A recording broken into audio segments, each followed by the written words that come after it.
अचर। अचर का मान निश्चित होता है। अचर का मान क्या होता है? निश्चित होता है। चर का कोई निश्चित मान नहीं होता है। इसलिए चर और अचर को जब हम जोड़ेंगे तो इसका कोई निश्चित वैल्यू नहीं निकलेगा। क्लियर है? जैसा कि आपको यहाँ समझाया गया कि 2 + 2 कितना होगा? 4 होगा। कितना होगा? 4 होगा। लेकिन जब यही चीज को हम जोड़ते हैं x + 3 तो ये कितना होगा? तो ये जोड़ करके इसका एक निश्चित मान नहीं आएगा। क्यों?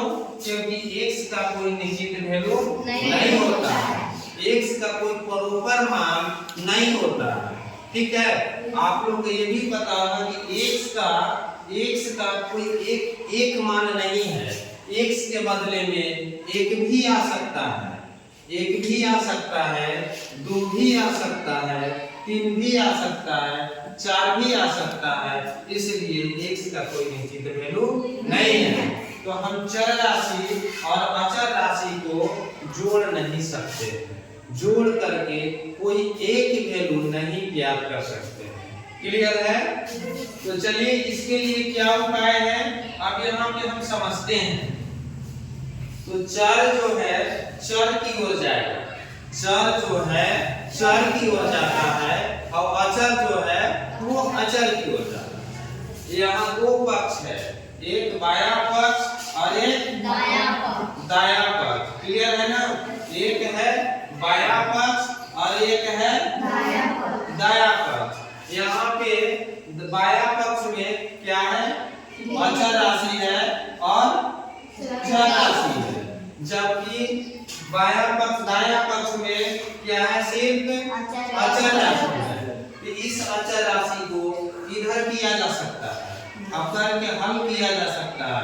या तो फिर दूसरा उपाय है कि दोनों पक्षों में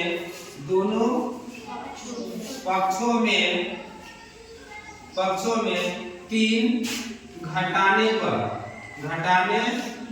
ध्यान रखिएगा। यहाँ पे चर राशि के साथ जो भी अंक जोड़ में रहेगा या घटाव में रहेगा तो जस्ट उसके विपरीत लिखना है। अगर यहाँ जोड़ में है तो उतना ही लिखना है घटाव करने का। समझ रहे हैं आप लोग? तो यहाँ x + 3 - 3 दोनों पक्ष में हमको क्या करना है? 3 को घटाना है। 3 को चलिए इसको घटाए तो यहाँ पे x बचेगा, इसको घटाए तो यहाँ पे क्या बचेगा? यही आपका क्या हो गया?